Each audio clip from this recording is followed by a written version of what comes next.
이게 뭐냐면요. 우리가 대학교 졸업한 사람이 사회 나가서 그러니까 대졸자가 수행하는 직무가 있잖아요. 직무가. 일이라는 게 있잖아요. 대졸자가 기업에 들어가서 수행하는 직무가 있잖아요. 그 직무에 필요로 하는 지식을 대학에서 공급해주는 양입니다. 2000년까지는 이게 딱 비례관계를 갖고 있었는데 2000년 이후부터 쫙 떨어지고 있습니다. 대학이 그러니까는 현실에서 대졸자한테 요구하는 이 능력을 공급을 못 해주고 있는 거예요. 그래서 미국 기업들이 2000년대 이후부터요. 대학에서 쓸모있는 인재를 공급 안 해준다는 불평불만이 나와요. 이 결과가 어디까지 왔냐면요. 이 결과가 오늘날 대학은 우리나라에서는 인구가 줄어들면서 지금 대학 인구가 지방대부터 이렇게 문 닫는다 그러잖아요. 미국은요.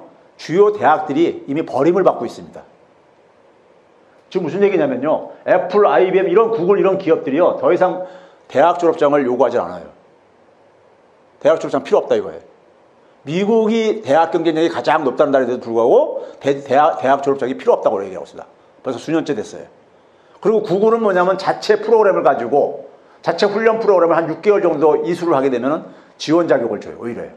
대학 졸업장 필요 없다 이거예요. 대학이 별로 이 대학이라는 것도요. 근대 산업사회의 어떤 하나의 제도거든요. 이게 지금 생명이 다한 거예요. 그러니까요. 제가 그래서 늘 얘기하는 게 대학이 구글보다 못하다. 이런 얘기하는 게 오늘의 현실인 겁니다. 자, 이런 상황 속에서 우리가 그러다 보니까 어떤 문제가 생기고 있는 거냐면요. 우리가 대졸자들, 청년들의 실업 문제가 우연히 생긴 게 아니에요. 청년들은 그러니까 우리가 저보다 선진국가에서 청년들은 대개 뭐냐면 부모 세대보다 많이 배운 사람입니다. 근데 경제학 책에서 기업이 채용하는 기준은 생산성이 높은 노동력. 근데 생산성은 누가 높으냐? 신입사원 같은 경우는 교육 수준이 높은 사람이 높다고 돼 있어요. 그런데 교육 수준이 높은 청년들을 기업이 기피를 하고 있어요. 채용하는 거를요. 왜 그렇겠습니까? 생산성하고 교육 수준하고 관계가 깨져버린 거예요. 지금 뭐냐면 대학은 여전히 뭐냐면 산업사회 20세기에 머물러 있는 겁니다. 현실은 지금 뭐냐면은 아까 했듯이 플랫폼 사업 모델은 새로운 경제 생태계를 지금 진화하고 있는데 이 미스매치가 청년 실업 문제고 청년들의 아픔인 겁니다. 여기에 속수무책으로 우리 현실은 이것에서 특히 우리나라 교육 문제가 심각한 상황인 거고요. 그러면 우리가 한국 사회는 어디에 와 있느냐? 제가 학생들한테도 그래요. 여러분들 제가 그래서 따를 때 아까 쭉 얘기한 걸 요약하자면은 제너럴 일렉트릭형, 야후형, 구글형, 블록체인형, 그 다음에 여기까지 지금 와 있는 겁니다. 여기까지요. 어디에 속하는 거 같냐면 대부분 학생들이 자기는 야후형 같다는 얘기를 해요. 우리나라도 산업이 여기서 멈춰 있습니다. 우리나라 90년대 후반에 김대중 대통령이 외환위기 이후에 벤처 붐구하면서 IT 기업들 이렇게 IT 산업 좀 만들어냈잖아요. 그리고 아까 2000년대 이후에 그게 멈춰버렸습니다. 지난 20년 동안에 더 이상 진전을 못 가고 있어요. 앞으로 향해서 못 가고 있어요. 노무현 대통령 때 그러니까 뭐 10대 미래산업 육성한다고 했었고 이명박 정부 때 17개 산업화 했고 박근혜 정부 때 19개 했었고 계속 개수는 높아지는데 별로 나온 성과는 별로 없는 거예요. 지난 20년 동안 완전 정체 상황에 있는 거예요. 정체 상황에. 지금 문재인 정부도 제가 볼 때는 성과 별로 없을 가능성이 굉장히 높습니다. 좀 죄송한 저거지만은. 근데 지금 우리가 어느 단계에 있는 거냐면요. 지금 선진국가들은 요거를 지금 여기서 못 풀고 있는 겁니다. 솔루션은 이게 무슨 얘기냐면요. 데이터를 엄청 확보했는데요. 제가 흔히 학생들한테 농담반 진담반으로 내가 너희들 구글에 취업시켜줄 수 있다 그런 얘기를 해요. 왜냐면 구글이 어떤 인재를 원하는지 정확히 알거든요. 그러니까 자기소개서를 거긴 미국 기업이나 대학은 걸 중요시 여기기 때문에 그런데 들어가도 내가 들여보내줘도 오래 못 버틴다. 우리나라 교육을 받은 젊은 사람들은요. 거기 적응 못합니다. 구글에 들어가면요. 어떻게 하냐면 걔네들이 갖고 있는 게 뭡니까? 엄청난 데이터를 확보했어요. 엄청난 데이터를. 그 데이터를 가지고 기업들은 뭘 원하냐면요. 새로운 사업거리 찾아달라고 하는 거예요. 쉽게 얘기하면요. 새로운 돈벌이. 그 데이터를 가지고 새로운 거를 그러니까 좀 찾아달라 이거예요. 그리고 찾았으면은 그걸 가지고 그러니까는 어떻게 하면 새로운 돈벌이를 만들 수 있는지 그거 해결책도 찾아오라. 이걸 거예요. 그 능력 있는 사람. 그래서 두 가지를 요구합니다. 하나는 뭐냐면은 우리 기업에 들어와 가지고 자기가 수행할 직무에 굉장히 흥미가 있는 사람. 학력이 높고 별 필요 없고요. 흥미가 있는 사람. 두 번째는 뭐냐면 자기 혼자 잘하는 놈은 필요 없다. 다른 사람과 함께 그러니까는 문제 해결할 수 있는 역량을 갖고 있는 이런 걸 요구를 해요. 그게 이제 왜 그러냐면요. 왜 그러냐면 이 솔루션을 찾기 위해서 절대적이기 때문에 지금 그런 거거든요. 여기서 지금 멈춰져 있는 거예요. 선진국가들 기업들도요. 그러니까요. 멈춰져 있는데 지금 미국하고 독일이 엄청 기술 전쟁하는 이유가요. 기술 전쟁하고 있는 이유가 중국만 하더라도 여기까지 쫓아왔어요. 여기까지요. 인공지능 기술에 있어서 그러니까는 인공지능 기술에 있어서 미국에 유일하게 맞짱뜨는 나라가 중국입니다. 왜냐하면 중국만 해도 플랫폼 사업을 쫓아갔어요. 여러분 중국에 구글 하게 되면 어떤 기업이 떠오릅니까? 바이두라고 있죠. 바이두요. 검색 서비스 하는요. 그다음에 중국에 그러니까 우리가 소위 말해서 아마존에 해당되는 게 뭐 있어요? 알리바바 있죠. 중국에 그러니까 페이스북에 해당되지는 그러니까 텐센트라는 기업이 있잖아요. 얘네들은 거기가 쫓아간 거예요. 우리나라는 아직도 거기에 못 쫓아가고 있는 겁니다. 그리고 나서 이제 그러니까 인공지능 기술과 5G라는 이런 쪽으로 막 하다 보니까 미국은 거기서 멈춰져 있는데 뒤에서 막 열심히 쫓아오니까는 미국이 바싹 지금 이게 신경이 날카로워져 있는 겁니다. 자, 어쨌든 그 얘기는 뭐 그거 하더라도요. 자, 그랬을 때 거기다 또 한 가지 뭡니까요? 우리가 지금 기후위기는 이제 그러니까 우리한테 기후위기 문제 해결할 것은요. 제가 엊그저께인가 방송에서도 얘기했지만은 우리는 기후위기 해결할 수 있는 시간이 우리한테 5년뿐이 안 남았습니다.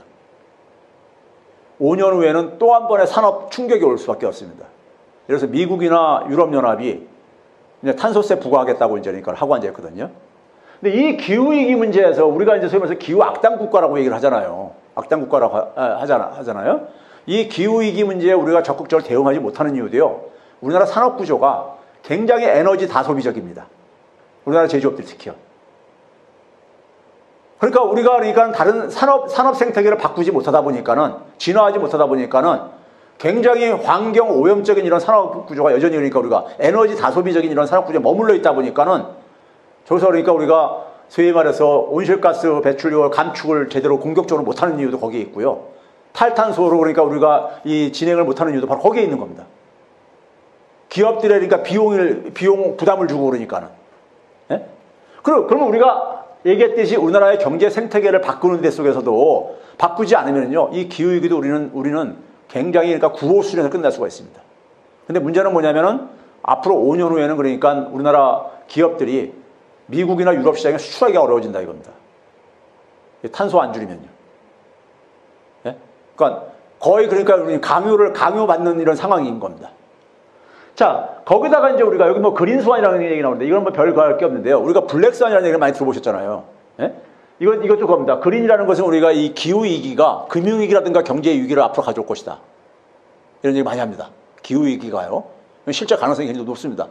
국제결제원회 이런 데서는 그러니까 올해 두 개나 보고서를 내면서 여기 심각하게 이걸 대응을 준비를 해야 된다. 이런 얘기를 하고 있습니다.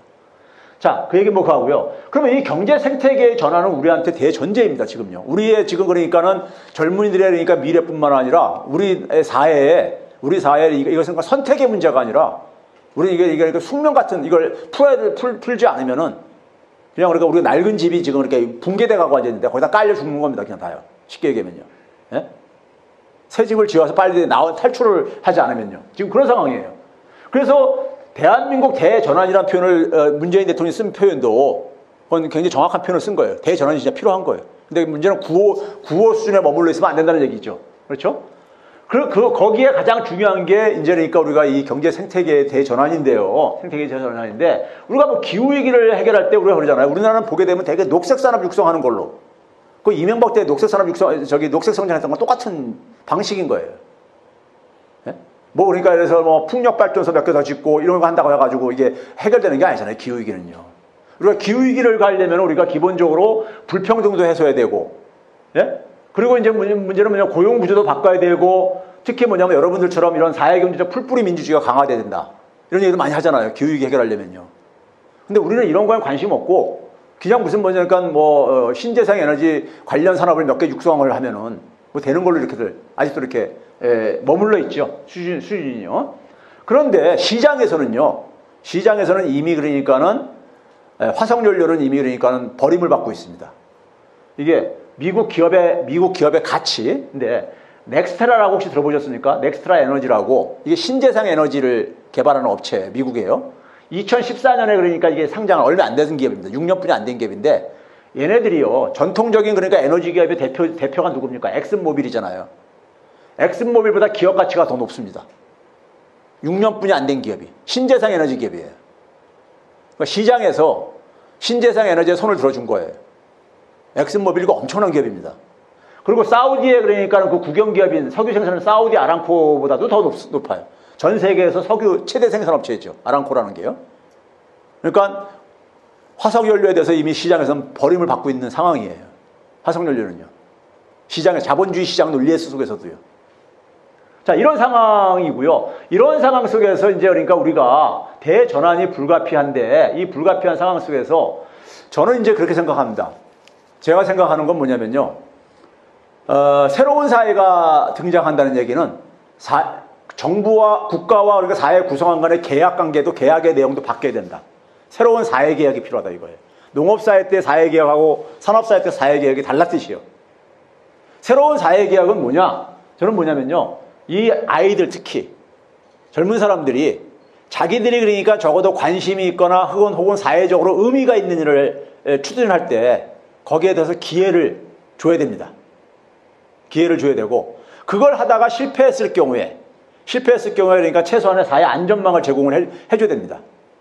그리고 그렇게 하는 과정 속에서 성공한 사람들은 그걸 좀 이제 같이 일부를 좀 이제 나눠 갖는 이런 사회가 저는 21세기의 새로운 사회 계약이 돼야 된다고 보고 있고요. 그걸 위해서 그러니까 제가 이제 이 얘기하는 것이 몇 가지가 있는데요. 가장 중요한 게 뭐냐면 저는 교육혁명이라고 봐요. 사람이 달라져야 되거든요. 사람이 달라져야 됩니다. 아까 얘기했듯이 우리가 이 사람이 어떻게 달라져야 되냐면요. 우리 교육 현실 한번 봐보세요. 사람이 어떻게 달라지냐 할 때 우리가 네 개의 C를 얘기합니다. 흔히 전문가들이요. 하나는 뭐냐면은 커뮤니케이션, 크리에이티비티, 창의성이라고 얘기를 하죠. 그건 잘들 아시는 얘기고. 그 다음에 크리티컬 싱킹, 비판적 사고. 이게 두 개가 다 비슷한 말입니다. 이게 뭐냐면은 다르게 보고 새롭게 보려고 하는 거예요. 즉 뭐냐면 새로운 가치를 찾아내려면은 새롭게 봐야 된다 이거예요. 근데 우리나라는 뭡니까? 너무 획일주의가 해가지고 전부 다 손을 얘기한다면 손바닥만 보고 있는 거예요. 여기서 못 벗어나고 있는 거예요. 근데 새로운 모습을 보려면 이 손등도 상상을 해야 된단 말이에요. 그렇죠? 그래야지 새로운 게 나오잖아요. 예? 근데 우리는 이게 다르게 보고 새롭게 보는 것에 대해서 굉장히 우리 교육은 취약해요. 그 다음에 그 새롭게 보고 난 다음에는 어떻게 되느냐? 다른 사람과 함께 그러니까 풀어갈 수밖에 없습니다. 요즘 기술은 굉장히 우리가 복합화되어 있다 보니까 혼자서 다 해결을 못해요. 그러면 다른 사람과 함께 하려면은 소통 역량이 굉장히 필요하죠.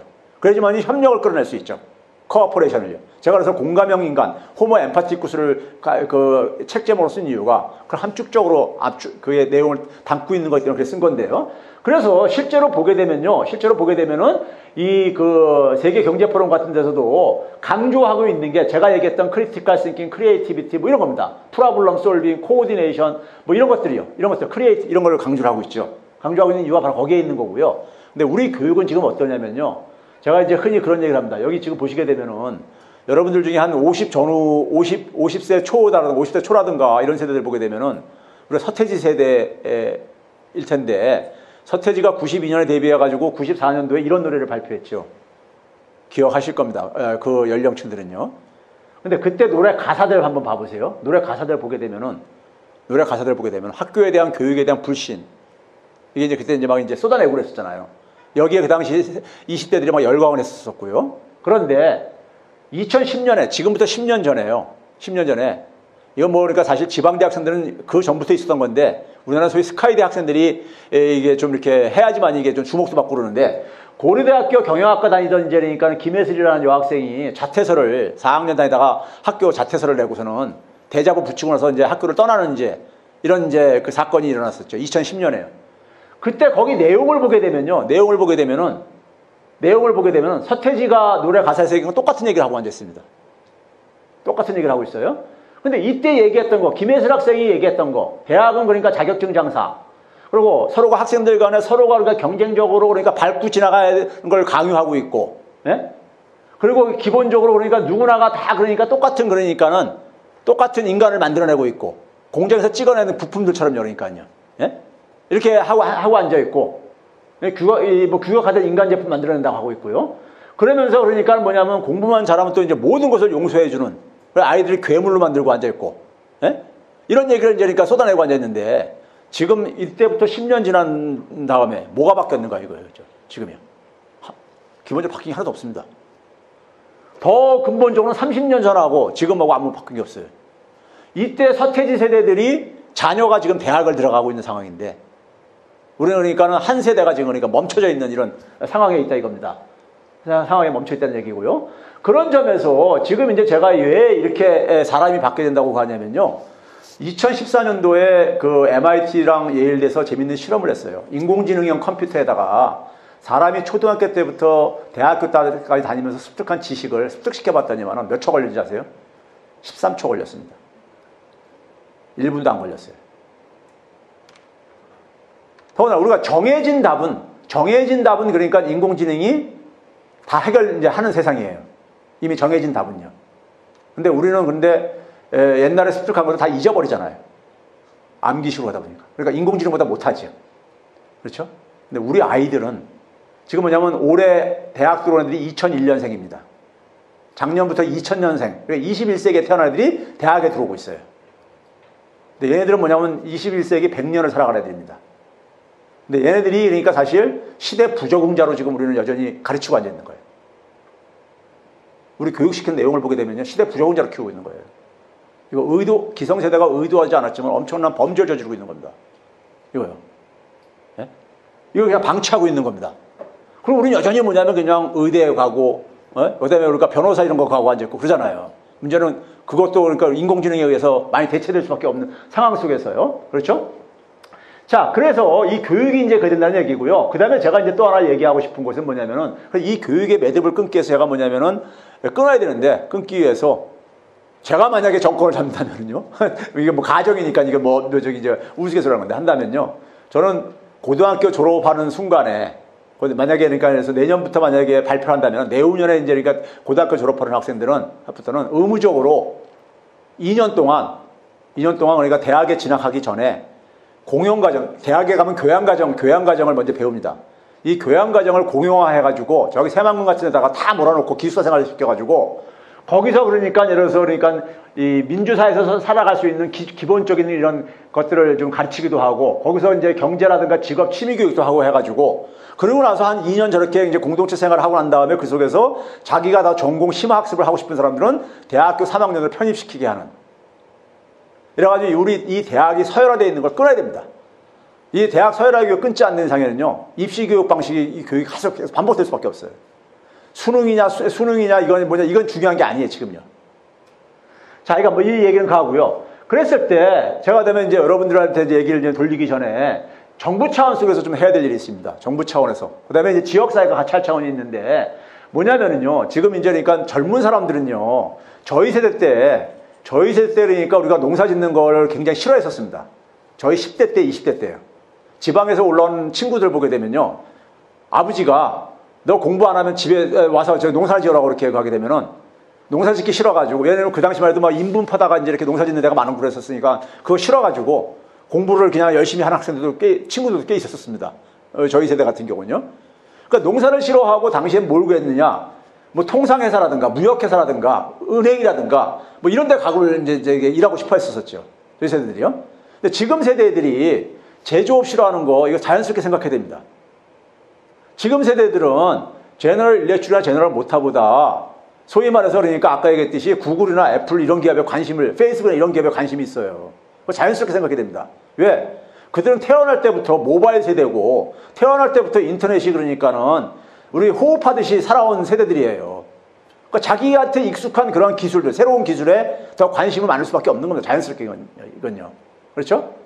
그러면 그런 상황 속에서 디지털 생태계에서 우리가 필요로 하는 것들과 관련해서 봤을 때 이 데이터에 대한 접근권이 그러니까 데이터를 누구나가 그러니까 사용할 수 있는 이 권한을 줘야 되고 이건 어떻게 만드냐면 두 번째로 얘기를 하고요. 저는 그 다음에 이게 사실 여기 얘기하다 보면 저희 여러분들 경기도 이재명 지사 생각날 텐데 이건 뭐 제가 사실 좀 조언을 해준 거기다 보니까 그런 것 뿐이지 제가 이제 뭐 기본소득이라든가 그 다음에 기본대출 이런 게 필요하다고 해요.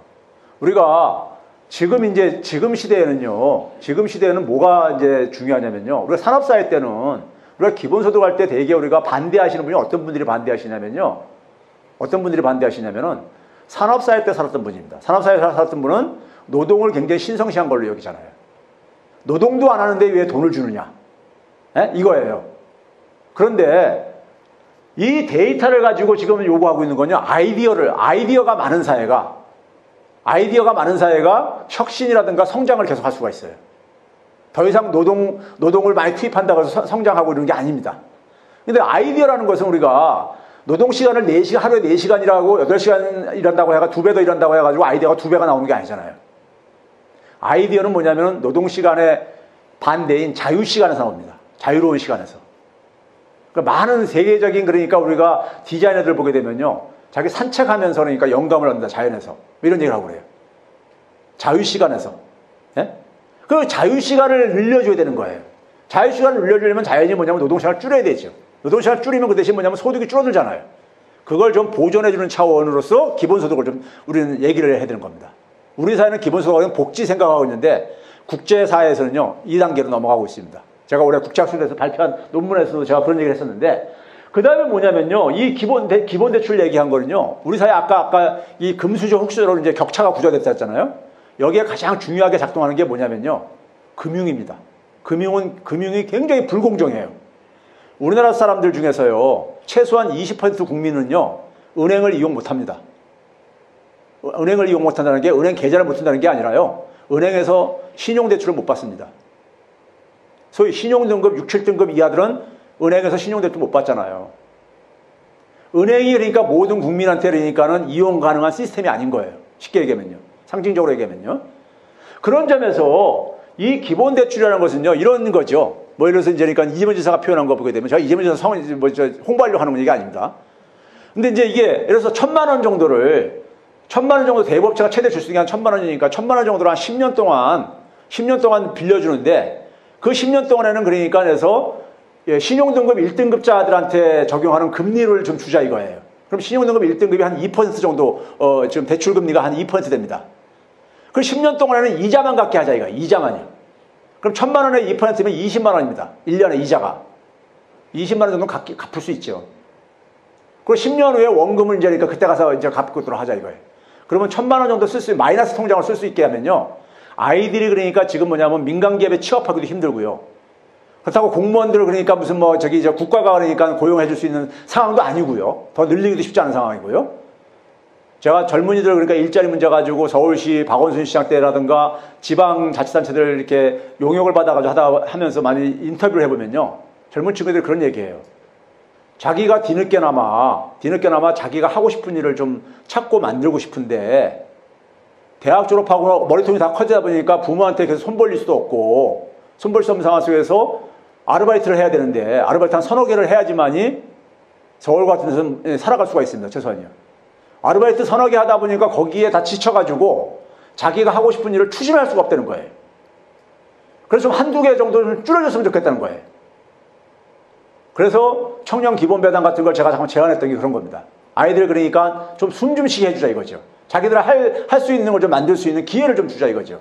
그 정도도 안 해주면은요, 기성세대가, 열심히 공부해도 우리가 취업하기 힘든 상황, 열심히 공부해도 공무원 되기 힘드는데, 그것 정도도 자기가 스스로 그러니까는 그러한, 이 자기 일거리를 만드는 것조차도 우리가 기회를 그러니까 안 준다는 것은 기성세대가 그거는 제가 볼 때 너무,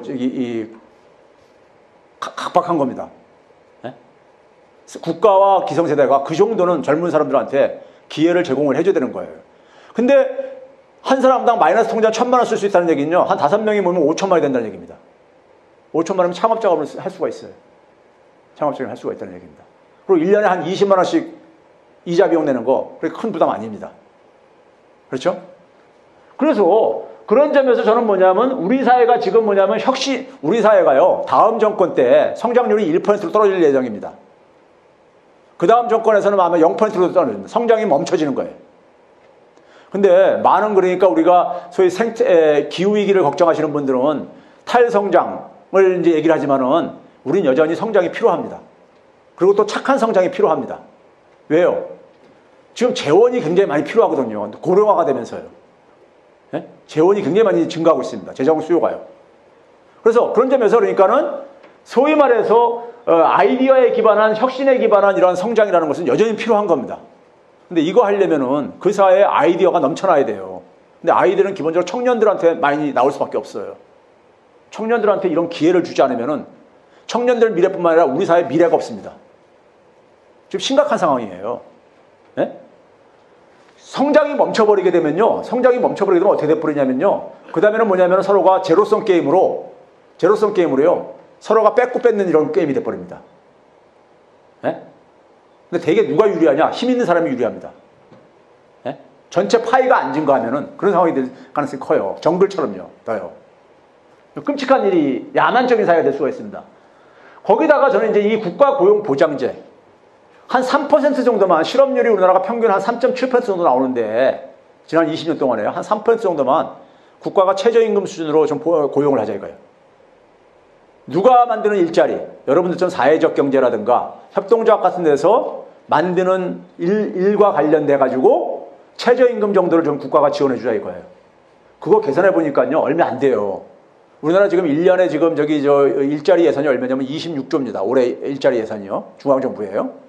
근데 여기에 들어가는 최저임금을 가지고 한 실업률 3% 정도 경제활동인구가 3% 일자리 마련해 주는데 들어가는 돈이 얼마가 들어가냐면요. 한 15조 16조면 됩니다.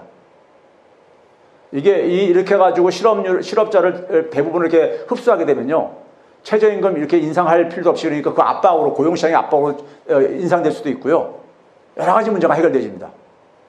네? 고용보험자 이런 것도 해결될 수도 있고요. 하여간 그런 그런 속에서 이제 여러분들 제가 이제 길게 돌아왔는데 사회적 경제라든가 협동조합이 저는 지역사에서 해야 될 일을 제가 여기다 써놓은 게요. 제가 이런 말을 했습니다. 골목경제 르네상스하고 디지털 생태계하고 골목경제 르네상스. 이건 이제 대도시를 이제 그러니까 우리가 흔히 이제 비유해서 이렇게 표현을 한 건데요. 지역경제들을 얘기하는 겁니다. 지역경제를 좀 그러니까 디지털 순환경제로 좀 만들자. 여러분들이 그러니까 사실 그러니까 협동조합 사회적 경제 하면서 우리가 과거 20세기의 협동조합 모델에서 오프라인 중심으로 되고 있는 사람들 간의 관계 맺기, 호혜적인 관계 맺기에 여전히 중요한 가치인데 지금 생태계는 변하고 있다 이겁니다. 변하고 있는데 디지털 생태계로 그러니까는 좀 진화할 필요가 있다는 얘기입니다. 진화할 필요가 있는데 그래서 제가 여기 그림을 제가 첨가했는지 모르겠는데 네, 여기 그림을 추가를 했네요. 일종의 뭐냐면 우리가 네이버 같은 거 생각해 보면 돼요. 그 안에 보게 되면 무슨 쇼핑몰도 있고 무슨 뭐 콘텐츠 공급하는 것도 다 있잖아요. 여기에 뭐냐면 있잖아요. 지역사회에 그러니까 우리가 이 뭐 지자체부터 포함해 가지고 생산자, 소상공인, 소비자 모두를 그러니까 이 담을 수 있는 지역 공유 플랫폼을 좀 만들자 이겁니다. 그거를 누가 해야 되냐? 여러분들 같은 사회적 경제 조직이 해야 되는 거예요. 이거 관여할 수 없습니다. 사회적 경제 조직이 해야 되는 거예요. 그 지역에 그러니까 소위 말해서 순환경제, 지역 순환경제를 만드는데 디지털 지역 순환경제를 만들자 이거예요. 그래야지만이 지역을 벗어나가지고 지역 바깥하고도 연결시킬 수가 있고요. 연결시킬 수가 있고 그 속에서 그러니까는 그러면 이렇게 하는 데 속에서 뭐가 제일 중요하냐? 아까 뭐라 했습니까? 디지털 생태계에서 가장 중요한 건 뭐냐면요. 이익공유입니다. 이익공유가 되고 연대, 개방, 투명성 이것 속에서 협력을 도출해낼 수 있어요. 아까 K방역을 제가 처음에 실주로 얘기했던 것처럼요. 그러니까 이익공유입니다. 그러니까 쉽게 얘기하면 이런 겁니다. 자, 애플이 그러니까 스티브 잡스가 그래서 앱 생태계를 만들기 위해서 뭘 구했느냐? 뭐부터 생각했냐면요. 저 사람들 아이디어를 내가 좀 이용해야 되겠는데 그럼 저 사람들한테 내가 뭘 줄 수 있겠는가? 상대방한테 줄 거를 먼저 생각했던 거예요. 줘야지만이 그 사람들 걸 끌어낼 수 있으니까, 연결시킬 수 있으니까요. 관계 맺기가 가능한 거니까요. 여러분들이 만약에 이 진안 지역에서 만약에 간다면은 여러분들이 바깥의 지역하고 연결시키려면요. 여러분들이 그들한테 뭘 줄 수 있는가부터 먼저 생각을 하세요. 뭘 그러니까 끌어올 건가부터 생각하지 마시고 그래야지만이 연결이 되어지거든요. 예? 연결을 시켜야 된다. 관계 맺기가 된다 이겁니다. 예? 뭐 그 관계 맺기에 그러니까 우리가 뭐 연대라든가 이런 건 여러분들 더 잘 하시는 거고. 근데 디지털 세상에서 디지털 생태계에서 우리가 개방을 좀 이제 우리가 초점을 좀 맞추자는 얘기인 겁니다. 자, 그랬을 때 이 부분에서 이제 그러니까 저는 지역화폐도 좀 매개를 시켰으면 좋겠다는 얘기입니다. 지역화폐도 그러니까요. 왜 그러냐면 지역의 순환경제가 되려면은 가능한 한 지역에 있는 부가 그러니까 외부로 유출되지 않게 하는데 굉장히 중요합니다. 저도 하남에서 그러니까는 2000년 전후에 그러니까는 그 이 지역 주민자치 운동할 때 거기서 제가 그 당시 처음으로 지역화폐를 좀 사용을 해가지고 해본 적이 있었는데 그 당시 굉장히 실험적인 것만 하다가 멈췄는데요. 멈췄는데 지역화폐가 우리가 이번에 대대로 경험을 한 경험이 있다 보니까는 관에서 여기에 대한 이 지역 경제에 대한 좀 애정이 있다면은 관에서 지역화폐를 그러니까는 공급을 해주고 그 지역화폐를 사회적 경제가 이 지역 공유 플랫폼을 관리하는 관리자가 바로 사회적 경제 조직이 돼야 되는 겁니다. 사회적 경제 조직이나 협동조합들이요. 하고 거기에 지역의 구성원들을 다 담아내라 이겁니다. 다 담아내라 이거예요. 다 그 안에다가. 그리고 그 안에 그러니까 예를 들어서 여기는 어떤지 모르겠습니다. 소위 그러니까 대도시 같은 데 맘카페가 있으면은 그럼 어떻게 하라는 얘기냐면 이런 겁니다. 생산자가 그러니까 자기가 생산한 물건을 다 거기다 하는데 그걸 누가 이제 그러니까는 누가 소위 홍보를 해주느냐? 지역의 소비자들이 홍보를 해주는 거예요. 대도시 같은 데 맘카페 같은 데 이런 데가. 그러면은 생산자 같은 경우는 유통비용이 그 대신 좀 줄어들잖아요. 그 유통비용이 한 20 내지 한 30% 됩니다. 그거를 그러니까는 소비자들한테 넘겨주는 거예요. 소비자들도 그 생기는 이익이 있어야지만 그걸 홍보를 적극적으로 하고 그러니까요. 그럼 소비자들은 그걸 가지고 그걸 대개인데 뭘로 주냐? 지역화폐로 주라 이거예요. 지역화폐로요. 그 지역화폐가 지역에서 사용할 수 있는 저걸로요. 그리고 소비자들이 그러니까 적극적으로 그러니까는 그 지역의 생산품들을 다 홍보해주는 하나의 홍보 저걸로 그러니까 활용을 하도록 하려면은 서로가 이익이 공유가 돼야 되는 거예요. 이익이 공유. 그리고 그 지역화폐 받은 소비자들이 이거를 이제 그러니까 다른 이제 소비자들을 여기다 끌어들이는 데 속에서 자기가 받은 이 유통 마진을 일부러 그러니까 그쪽에다 배분을 하면 더 좋고요. 그래가지고 이 지역의 순환 경제를 만들어야 되는 것이고요. 뭐 지자체 같은 경우들은 자신들의 그러니까 정책 같은 콘텐츠를 여기다가 쏟아낼 수도 있고요. 이 콘텐츠가 가는 것도 굉장히 중요합니다. 그리고 여기서 나오는 데이터들을 가지고 지역의 젊은이들이 그러니까 뭐 창업도 할 수 있게 하고 지역에 나이 드신 분들은 그 상품들을 배달하거나 이런 거 하는데 같이 연결도 시키기도 하고요. 그래서 제가 이 지역 공유 플랫폼을 21세기형 그러니까 협동조합이다 이렇게 표현을 하는 이유가 바로 거기 있습니다. 아니 구글형 협동조합을 좀 지향을 해야 된다. 근데 구글은 자기들이 독점을 했지만 데이터를 이건 좀 개방하고 공유하는 방식으로 좀 이제 우리가 진화시키자는 차원에서 그걸 한 것이고요. 그렇게 해가지고 궁극적으로 뭐냐면 지역 단위가 굉장히 다양성을 그 로컬의 컬러가 있는 로컬의 컬러를 살려야 되는 거죠. 지역의 컬러를. 그랬을 때 그럼 바로 다양성을 의미하는 겁니다. 작지만 사이즈는 작지만은 다양성을 갖고 있는 로컬이야말로 굉장히 강한 경쟁력을 갖습니다. 우리가 유럽이나 이런 데 가게 되면은 작은 지역 도시들이 굉장히 우리가 이 경쟁력을 갖고 있는 경우들이 많이 있는데 그건 뭐냐면 다양성 때문에 그렇습니다. 똑같으면 별로 우리가 경쟁력이 없죠. 그래서 지난해 칼라를 담아낼 수 있는 지난해 칼라를 절대 포기하면 안 된다는 얘기입니다. 지난군에요. 그래서 그랬을 때만이 그러니까는 지역이 그러니까 건강한 로컬이 그러니까 우리가 일단은 가능한 거고요. 건강한 로컬이 가져오는 것은 여러 가지 의미가 있습니다. 로컬이 강해야지만이 우리가 대외적으로 개방을 할 수 있습니다. 지역이 건강하지 못하면요. 개방하는 순간 다 무너집니다. 다 무너져요. 우리 FTA 할 때마다 농민들이 그러니까 머리띠 둘러매고 나오는 이유가 바로 거기에 있죠. 지역 로컬이 건강하지가 못해서 그러는 겁니다. 예? 자기 컬러가 없기 때문에 그렇습니다. 그렇죠?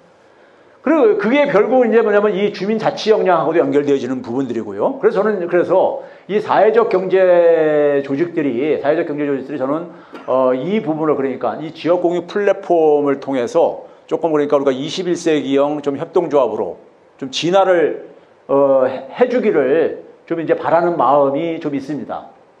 이런 마음이 있고요. 그래서 이건 뭔지 하나 제가 이제 그려본 저 그림 저건데, 그래서 여기에 이제 모든 게 다 담아낼 수 있는 거죠, 지역에. 그래야지만이 대외적으로 서울뿐만 아니라 심지어 그러니까 해외까지도 그러니까 연결시킬 수가 있는 거예요. 온라인상에서는 우리가 경계가 없는 거니까요. 지금 그러니까 지역사회 같은 경우 지금 지난도 굉장히 인구가 줄어드는 이런 문제를 전국이 다 이렇게 겪고 있는 문제잖아요. 지방은요. 그래서 제가 이제 지방에 제가 강연 다니면 꼭 이제 지자체장들이 하는 게 우리 지자체에서 좀 조언 좀 해달라 그러면 제가 그런 얘기를 합니다. 꼭 이제 단골로 하는 이유가 뭐냐면 가장 핵심적인 것은 젊은이들이 와서 살고 싶은 지역으로 만들어라. 젊은이들이 와서 살고 싶은. 대기업들 유치하려고 되지도 않는 저기 쓸데없는 저기데 힘 빼지 말라고. 대기업이 여기 왜 옵니까 내가 그래. 부산에 가서도 그 얘기했어요. 대기업이 여기 왜 옵니까? 네? 대기업이 어떤 데 가는지 아세요? 자기들한테 돈 벌어줄 수 있는 젊은 인재가 많은 곳으로 갑니다. 그래서 젊은 사람들이 살고 싶은 매력적인 곳으로 만들기 위해서 뭐 저기 그 임대주택도 많이 만들려고 하면은 아파트 이 부녀들이 막 반대한다는 거예요. 그러나 주부들한테 무슨 얘기인지 아세요? 이 지역의 젊은이들 다 떠나게 돼버리면은 이 지역, 이 부산이라는 이 지역도 멀지 않아서 일본처럼 다 공동화돼 버립니다. 다 노인네만 남는. 이 지역 경제가 활성화가 안 되는데 어떻게 여기 아파트 값이 계속 오를 수가 있겠어요? 내가 그런다고요. 정신을 차리시라고. 젊은이들이 그러니까 많은 곳이 활성화가 될 수 있죠. 상가도 활성화가 될 수 있는 것이고. 그렇죠? 그런 점에서 젊은이들한테 투자를 하라. 젊은이들한테 투자를 하라 그래요. 투자 개념으로 접근을 해라. 예? 젊은이들이 그러니까 와서 살고 싶은 곳으로 만들어라. 사회적 경제 조직도 마찬가지입니다. 제가 서울에서 활동하는 사회적 경제 조직이나 협동조합한테 하는 얘기가 뭐냐면요. 20대들이 와서 좀 활동하고 싶은 곳으로 만들어라. 20대들이. 예? 40대의 전후에 이런 세대들이 아니고 20대들이 와서 그러니까는 뛰어놀고 싶은 곳으로 만들어라. 이런 얘기를 합니다. 근데 20대는 아까 얘기했듯이요. 지금 Z세대라고 얘기했잖아요. 모바일 디지털 세대들입니다. 모바일 디지털 세대들이에요. 예? 그래서 그 젊은이들이 그러니까는 그 속에서 그러니까는 자기들이 그러니까는 그러니까 이 상상력 이런 것들을 쏟아낼 수 있는 그런 뒷받침을 해주는 게 저는 지역을 활성화시킬 수 있고 우리가 지금 마지막 그러니까 승부를 걸 수 있는 데가 저는 그것뿐이 없다고 봐요. 예? 청년들이 그러니까 그런 기회를 시도를 할 수 있는 다양한 시도를 해줄 수 있도록 지원을 해줘야지만이 청년들 자신의 미래뿐만 아니라 우리 국가 사회의 미래도 그러니까 거기서 결정이 될 수밖에 저는 없다고 보고요. 그런 점에서 사회적 경제 조직도 좀 20대 청년들이 그러니까 와서 좀 이제 그러니까 자기가 재밌게 좀 할 수 있는. 근데 우리가 대개 보게 되면 40, 50대, 50대, 60대 이런 분들은 과거 운동 경험 속에서, 과거 그러니까 협동조합에 대한 개념 속에서, 과거 사회적 경제 조직에 대한 가치 이런 것 속에서 가다 보니까 오프라인에 굉장히 익숙해져 있어요.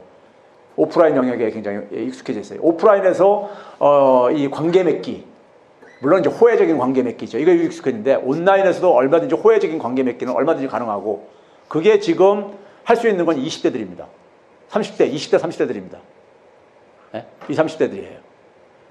그래서 20, 30대가 그걸 할 수 있도록 좀 길을 열어주시고 지원을 해주시고 특히 관에서도 열어서 그래서 그렇게 되게 되면은 전주로 나갔던 애들도 다시 들어올 수도 있을 것이고요. 지난으로요. 저는요. 예? 이제 그 길밖에 저는 없다고 봅니다. 기본적으로요. 그러면 이제 젊은이들이 제가 이제 학생들한테 그래요. 학생들한테 제가 학생들한테 많이 배울 게 있다고 제가 스스로 생각하는 사람이고 하는 이유가 뭐냐면 제가 학생들 농담으로 그럽니다. 저희는 이제 기성세대라고 하죠. 기성세대는 우리가 이미기자에다 이룰성자를 쓰잖아요. 이미 다 이뤘다. 그런 얘기 뭐냐면 저희들은 머리가 그러니까 우리가 흔히 모릅니까 고정관념으로 가득 찬 세대들이죠. 고정관념으로 가득 찼다는 얘기는 뭡니까요? 머릿속에 꽉 찬 거예요. 뭐가? 과거의 지식과 과거의 경험으로 꽉 차 있는 거예요. 그 대신 젊은 세대는 제가 뭐라고 하냐면요. 웃자고 하는 얘기를 하면서 너희들은 골빈 세대 아니냐. 머리가 비어있지 않냐 이거예요. 비어있다는 얘기는 뭐냐면 새로운 것을 그러니까는 이게 다 그러니까 새로운 것을 받아들일 수 있는 이게 열려있는 곳이잖아요. 예? 기성세대는 새로운 걸 잘 받아들이지 못합니다. 과거의 것이 꽉 차 있기 때문에. 근데 젊은 사람들은 새로운 것을 스펀지처럼 흡수해냅니다. 스펀지처럼 빨아들이죠. 스펀지처럼. 그 젊은이들이 그러한 새로운 것을 추구하는, 새로운 것에 굉장히 익숙한 것을 발휘할 수 있는 기회를 줘야 돼요. 그것뿐이 그러니까 우리 지역사회든 국가든 간에 어디든 미래는 없습니다. 그거 말고 무슨 미래가 있을 것 같아요. 여러분들이요. 네? 그래서 사회적 경제 조직이 저는 이게 우리 경제에서 가장 중요한 부분 중에 하나를 제가 이걸 많이 강조를 하거든요. 이 지역 공유 플랫폼이요. 근데 디지털 지역 공유 플랫폼을 만드는데 이거를 지금 그러니까 여기 소장님처럼, 소장님 지금 연배가 한 지금 거의 50대는 되시죠. 그러니까 이 50대, 60대들이 이거 못해요. 예. 그래서 감각 이거 하셔서. 예? 근데 이런 부분들을요. 그러니까 소위 말해서 이 개방형, 공유형으로 가되 디지털 이 플랫폼으로 사회적 경제 조직을 좀 이제 그러니까 한 단계 좀 진화시키는 이런 부분에 좀 초점을 맞춰달라는 겁니다.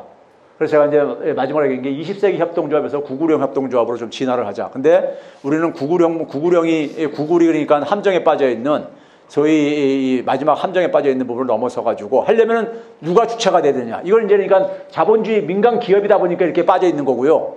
사회적 경제 조직은 추구하는 가치가 다르잖아요.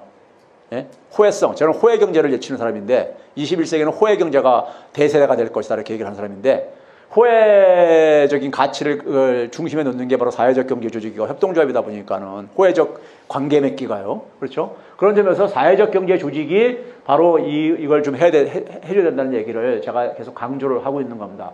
그래서 이렇게 얘기하는 이유는 제가 먼저 얘기했듯이 오늘날 그러니까 우리가 세계는요, 뭐 오프라인에서뿐만 아니라 온라인에서 모든 게 다 연결이 돼 버렸어요. 연결이 돼 버렸습니다. 연결이 어느 정도 기술적으로는 이게 어느 정도까지 돼 버렸냐면요. 아까 얘기했듯이 데이터를 확보하기 위해서 다들 막 연결시켰단 말이에요. 이동 순간도 연결하고 다 연결하다 보니까 그 확보한 데이터를 가지고 인공지능 기술이 개발됐어요.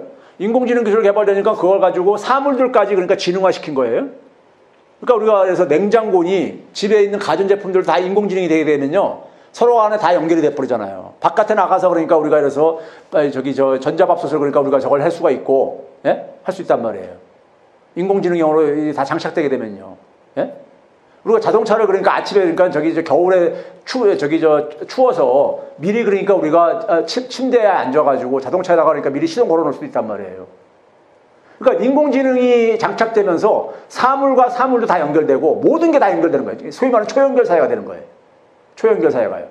그 초연결 사회 속에서 우리가 지금 소위 코로나 같은 게 우리가 코로나에 속수무쳐 당하는 게 뭐냐면요. 연결이 되다 보면은 그동안은 뭐만 강조했냐면 통합의 효과만 강조했던 거예요. 시장이 커진다는 거. 근데 연결이 되게 되면요. 전염 효과도 생깁니다. 한 사람이 그러니까 그래서 감염병에 걸리게 되면 연결된 사람은 다 걸리는 거잖아요. 이 부분을 외면했던 거예요. 그동안에. 그러니까 연결의 이 시대 속에서는요. 기본적으로 살기 위해서는 아까 얘기했듯이 연결의 시대 속에서 살기 위해서는 개방을 유지를 해야 됩니다. 개방 유지 안 하는 순간에 다 끊어져 버리니까요. 차단되는 거니까요. 생존을 하기 위해서. 그래서 유럽이나 미국 같은 경우 그러잖아요. 이 코로나19 방역을 통제하기 위해서, 코로나를 통제하기 위해서 막 봉쇄하고 그러니까는 거기 시위를 벌이는 이유가 뭡니까? 코로나 걸려서 죽기 전에 내가 경제적으로 먼저 배고파서 먼저 죽겠다. 그래서 막 항의하고 막 그러는 거란 말이에요. 경제가 생태계가 그냥 붕괴돼 버리거든요. 그러니까 개방성을 유지하는 것은 절대적인 거예요. 계속 유지하는 것은요. 그 개방성을 유지하려면 아까 얘기했던 것처럼 이 전염이 되는 걸 최소화시켜야 된단 말이에요. 차단시켜야 된단 말이에요. 그러려면 사람들이 그러니까 자율적으로 협조가 돼야 되고요. 협력이 전제가 돼야 됩니다. 우리가 스스로 알아서 사회적 거리두기 하고 마스크도 써야 되고 이렇게 해야 된다 이거죠. 근데 그렇게 되려면 뭐냐면 연대라든가 투명한 관리라든가 정부에 대한 공동체에 대한 신뢰라든가 이런 것이 전제가 돼야 되는 거죠. 근데 이런 지금 가치들이 다 뭡니까? 사회적 경제 조직이나 협동조합의 가치들이에요. 지금 저기 제가 얘기하는 개방성, 이익공유, 협력, 연대, 신뢰, 투명성, 자율성 이게 다요. 협동조합의 가치들입니다. 21세기는 그래서 제가 뭐냐면은 제가 호혜경제란 말 쓰지만은 협동조합이 다시 부활할 수 있는 저겁니다. 부활할 수 있는 시대예요. 그래서 이 기본자산제를 주장하는 여러분 알게 되면 피커티라고 불란서의 피커티를 기억하실 텐데요. 피커티보다 먼저 얘기한 한국 학자가 있습니다. 서강대 정치외교학과의 김종철 교수라고 있어요. 제 제자거든요. 제 제자입니다. 실제로요. 근데 이제 캐나다 가가지고 정치학으로 전공을 바꿔가지고 서강대 정치학과 교수라고 있는데 기본자산을 얘기했는데 이 친구가 주장하는 게 뭐냐면요. 사람들한테 그러니까 다 1억 원씩 다 준 다음에 그 1억 원을 그냥 현금을 주지 말고 협동조합에다 출자를 하게 하자. 의무적으로. 협동조합에다 출자를 다 하도록 하자. 그래서 그러니까 협동조합에 출자를 하고 거기서 이제 그러니까 배당금 갖고 자기도 거기에 그러니까 협동조합에 참여하는 걸로 이런 이제 그 주장을 하는 제 그 친구가 있는데 이게 전 세계에서 기본 자산을 제일 먼저 들고 나온 친구입니다. 들고 나온 친구인데 근데 이거 협동조합에 저는 이제 그러니까 이게 21세기는 그러니까 자본주의를 그러니까 자본주의에 대하는 저는 이제 협동조합형이라고 봐요. 단지 뭐냐면은 19세기, 20세기하고는 좀 다른 좀 이제 협동조합이 될 수밖에 없고 그게 제가 아까 얘기했던 이 디지털형 협동조합이라는 얘기죠. 디지털 생태계가 지금 대세이기 때문에요. 그런 점에서 이 디지털 생태계에 대한 그러니까 그 이해가 굉장히 중요한데 우리 사회는 이 플랫폼에 대한 이해가 굉장히 빈곤합니다. 정부가 그러니까 플랫폼 경제 활성화한다 하면서 제가 경제 기재부에 있는 차관이라든가 산자부에 있는 차관들 보게 되면 플랫폼 경제 활성화라는 구호를 외치고 있는데 플랫폼 경제가 뭔지를 모르고 있더라고요. 만나서 얘기하다 보면요. 그러다 보니까 거의 구호 수준인 거예요. 그래서 제가 아까 성과가 나오기 힘들다고 하는 것도 바로 거기에 있고요. 그런 점에서 여러분들이 그러니까는 이 21세기형 그러니까는 협동조합에 좀 주역이 되줬으면 여기 진안이 그러니까 제가 알기로는 마을 공동체한테 효시라고 알려지고 있는데 네? 그런 것을 한번 기대해 보면서 제 강연을 여기서 마치겠습니다. 네, 감사합니다.